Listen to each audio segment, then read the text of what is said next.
Hi, my name is Suhail Sidhu, Hello, my name is Chen. Hi, I'm Raghu, Dhara. and our project is on nature-themed photography. So, first of all, what is nature-themed photography? Nature-themed photography tries to incorporate elements of nature, such as trees and the sun, into pictures. So, this has numerous advantages.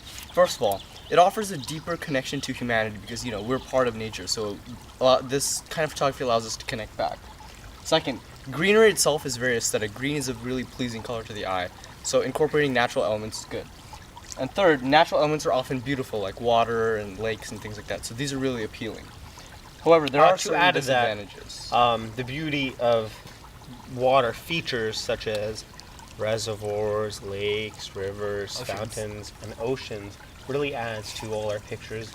3 of the most famous photographs taken of man have been taken with water as the background.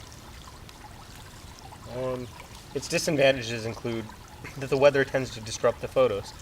We live in California and we are very blessed with good weather, but in places that aren't as lucky as us, such as the East Coast, for example, the photos that are taken there are for nature-themed photography aren't as nice as the ones taken here because the weather always tends to disrupt the photos. Although the snow ones are pretty good.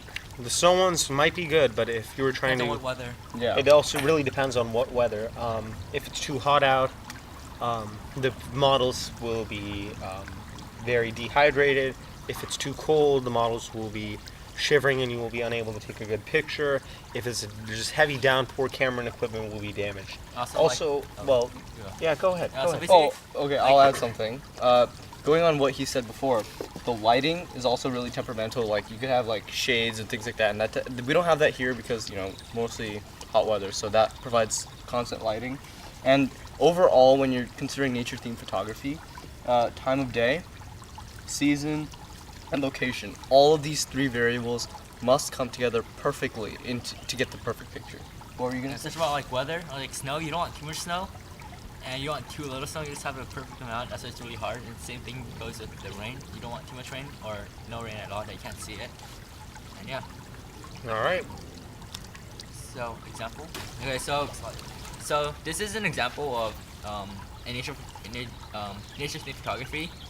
So this is a picture of a guy sitting in front of a lake taking a picture, and as you can see, the weather is nice and there's a lot of trees, and that's very nature themed.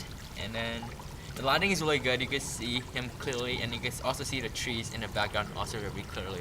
Yep, so this picture actually encompasses 3 elements of nature. So you have the sky, you have the trees, and you have the water. So this is a typical, perfect example of a nature photography shot. And just to add to that, the 3 variables were the temperature and the weather. The weather, and the weather, as you can see, is a very nice. It's not raining, or the sun isn't fully out. The model's perfectly fine. So you have the weather, you have the location, and the time of day is. It's not so dark where you can't see anything, and it's not so bright that there's glare. It's a perfect photo. Okay. So next slide. So there are many kinds of nature scenes. There is single nature themed photography, where there's only one model in the picture. Another type is group, and this is where, like, an example of single we don't have here, but an example of a group is here. So you have a large number of people, and all of them are in a natural setting. Usually the natural setting tends to be in the background, and the people are in the foreground. That way we can appreciate the beauty of the model and the nature. And we also have costume. So basically, costume is people who dress up in a very naturey fashion, which is mostly greens, and sometimes their costumes may have leaves attached to them to make it very naturey, add a very naturey feel to it. So you could have leaves, flowers, tree bark. You could have roots, like twigs and things like that. So all of these elements could be integrated into a costume. To add to that, the tree bark, if you're a true nature-themed photographer, everything besides the model, everything but worn by the model is completely provided by nature. So the tree bark tends to make the dress is base, and then it's layered in multiple leaves, and then the ornaments would be flowers.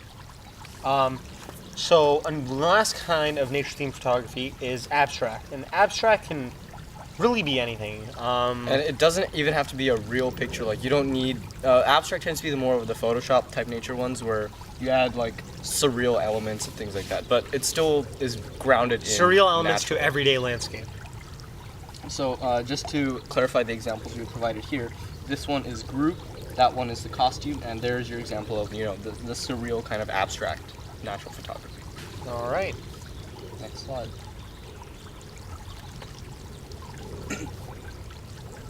So season. So winter is the great time for, uniform shots, especially those in snow. Now in California we do not get snow, but winter would be a great time to experiment with different kinds of lighting and possibly the sunset. Spring is a great time for flowers and meadows. This is most common with costume photography. Spring, there's a lot of flowers blooming, the leaves are starting to come out, there are new plants growing, everything's looking great. And most of the time, flowers are cut and placed on the costume. Summer is also the best for large trees and grass. Grass, of course, in the summer. I mean, you can have typical green grass in the spring, but during the summer you get that special, if it's really hot, you've probably seen it before, where the grass turns really nice, luscious, dark yellow, and it's just really beautiful.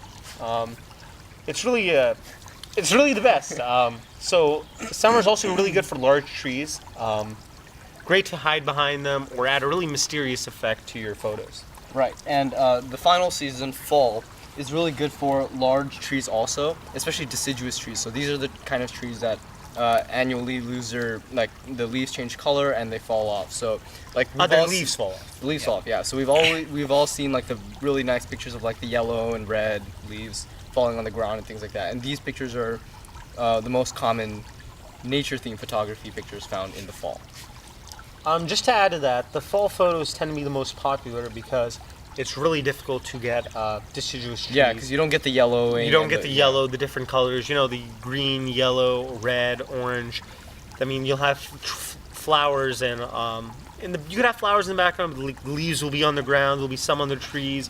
You'll have really photos that are just truly spectacular that you can only get during the fall. So there are these are some examples of the season-based nature photography. So right here we have winter. So winter is like usually snowy. This one's really snowy, and all the trees are covered in snow, and everything's really white except for the tree trunks, which are black. It makes the tree trunks stand out, and it's really nice picture because mostly everything is white. This one is the picture of this. Summer. Yeah, this one is summer. So what you can see like the large trees in the back, and you also have the green grass. And like we said, these are the big elements that are found during the summertime. So these are the common summertime elements. So you have the big trees over here, you have the nice green grass over there. This is spring. You can already tell, the flowers are in full bloom. The grass on the ground it's a bright green. The colors are vibrant. Everyone's happy. We've talked about spring before, so I'm going to move on to fall. Fall, this is where you get the interesting colors. If you can see here, there's a really nice orange here. Bright red on the ground to the left. You have a little orange right above that, and like I said, words can't describe this picture. I'm just going to have to move on. It's beautiful. Okay, time of day. So, based on what time of day you're taking the picture, certain natural elements are better to take at, for example, in the morning, or in the afternoon, or at near the evening. Night, preferably, you don't take too much nature photography because you can't see too much. In the morning, shots with water and small plants tend to work really well because you can zoom in and you can even see the morning dew, and those kind of shots are really pretty. Or large waterscapes, these are also really nice because the sun is just coming up, so you get an oblique illumination of the seascape, and it looks really, really good. And we'll show examples in due course. Afternoons are really good for like large, mostly uniform landscapes like grass and things like that. So because afternoon has direct sunlight that's landing straight on the ground, you don't want an oblique shot because then you'll get a lot of glare. So you want shots that are mostly face down on, say, a uniform surface, so that you get best lighting conditions for an object placed on a uniform surface. Nights are best for the slightly darker elements, and they can be illuminated naturally or artificially, while abstract elements work really, really well at night because you can use Photoshop to edit it and add your own effects. So these are a couple of examples. This one on the right here, it's a shot of the lake during a sunrise in the morning, about like, it looks like His around, right, so it's our left. Oh, my bad. Okay, it looks like about, it's like 9-10 o'clock. The sun's just about out, and you can see the sun reflecting on the lake, and the lake is really flat, and it makes, well, because you're against the sun, you see the shadow of trees and bushes on the side. Right, so that you can see that the sun isn't too high of an angle yet, so you get that nice shimmer of the oblique illumination. That's what makes morning shots with water really good, like we talked about. And the other one is a night shot, and because it's a night shot, as you said, they're really, really good with abstract photos, and this is an abstract photo of a night shot because they added a blue tint to it to make everything stand out more. That can also be considered abstract, by the way. So the sun really plays a big part in the pictures that we take for nature-themed photography. Your subjects will be darker than normal, and when you use, when your object is very large or prominent, you use the sun when your object is very large or prominent. So when you have, like, say, if the sun photography isn't really good if you want to take a picture of something really small, because it's going to be so dark and small that it won't be noticeable. So you want something large that can cast a very noticeable shadow, because you can't take a picture of something when you're looking at the sun. You're only going to get the shadow. So you want something to be noticeable. And remember, never look or point the camera directly at the sun. It can permanently blind you. Yes. Or damage your camera lens, and camera lenses are expensive. That they are. I dropped my Now, camera. I would know. Here's an example of the type of photography we were describing before, which is the integrating natural elements into photography. So here's an image of one of the types we mentioned before, which is integrating the sun into photography. So here you have the sun, and here you have the subject. Notice that what we've mentioned before is valid, in that you can't see any of the details of the subject herself. She appears in shadow, or to be more exact, in silhouette. And her size, relative to the frame, is big enough so that we can see her, like, the outline, but it's not so vague that we don't know, we can easily recognize it as a human being. Now, we notice that she's doing one of the more common poses. We've all seen the pictures of people, trying to pinch the sun or cup the sun, and this is an example of someone that's trying to, hold the sun in the palm of their hands. And we can see that there's lots of natural elements other than the sun that help put this picture together. One would be the sky, and two, we see the reflection of the sun in the water. And this is a really important aspect of this nature photo shot. And you can see that the silhouette adds to the natural effect. So you have the sun in the background, the light coming here, and then you have the silhouette. Let me add that her hand, if an object about the size of her hand or a bit smaller was placed right in front of the sun, you wouldn't be able to see it because the sun is so bright that it overshines the shadow, and you wouldn't be able to see the object placed in front of the sun.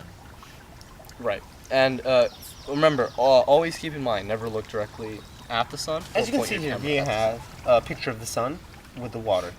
The sun is in the background and the water is in the foreground. We will talk more about this picture. Okay. So we notice that the sun isn't at a very large angle with respect to the water. It's at an oblique angle. Yeah, so that allows for, like, the sheen illumination that we were talking about before. So as Jeffrey mentioned, you want to do this kind of picture at dawn or dusk.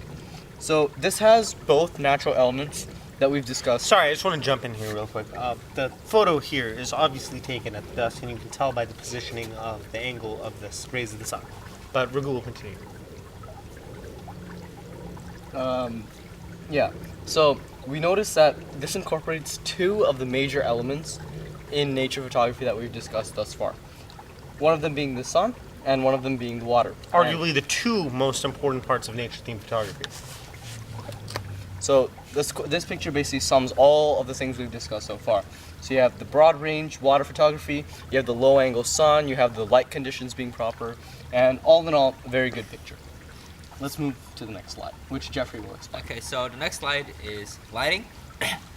And lighting is really important part of nature themed photography, as before all these pictures have really good lighting in order to have a good photo? I'd say it's the second most important thing.